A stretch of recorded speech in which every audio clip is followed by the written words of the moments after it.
300 বছরের পুরনো নারায়ণপুর বড় রাজবাড়ি, যে রাজবাড়ি সময়ের সাথে সাথে ধুলোয় ঢাকা হলেও আজও যেন জীবন্ত। হতে পারে এই রাজবাড়ির বয়সটা অনেক পুরনো, কিন্তু আজও এখানে পা রাখলে অনুভব করতে পারবে এক অলৌকিক রহস্য। এই যে প্রবেশের দরজাটি দেখছো, এটাকে নাকি বলা হয় এই রাজবাড়ির গোল দরজা। আর ঠিক এই দরজার পাশেই দাঁড়িয়ে থাকতো দামু ও কামু নামে দুইজন লাঠিয়াল। নারায়ণপুরের এই রাজবাড়ির ইতিহাস অনেকের অজানা থাকলেও 300 বছরের পুরনো এই রাজবাড়িতে দুর্গাপুজোর কথা কিন্তু কারোর ভোলা নয়। আজও সমস্ত রীতি মেনে স্বয়ং মা দুর্গার আরাধনা করা হয় এই রাজবাড়িতে।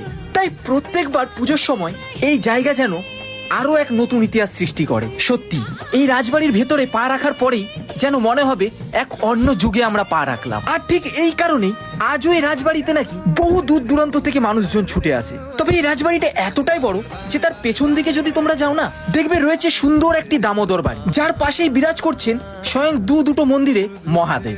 সত্যি নারায়ণপুর বড় রাজবাড়ি শুধুমাত্র একটি স্থান নয়, এটি যেন এক অন্যরকম অনুভূতি, যেখানে একবার এলে মনে হবে এই রাজবাড়ি যেন এখনো বেঁচে রয়েছে আলো আর বিশ্বাসের মধ্যে। কারণ এখানে রয়েছে ভক্তি, ঐতিহ্য আর অনেক রহস্য।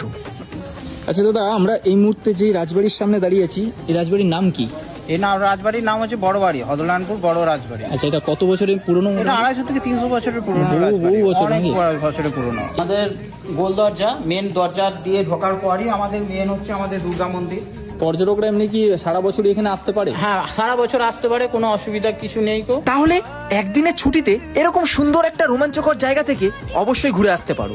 আর এখানে আসার গুগল ম্যাপের লিঙ্কটা কিন্তু আমি কমেন্টে দিয়ে রাখলাম, পারলে একবার চেক করে নাও।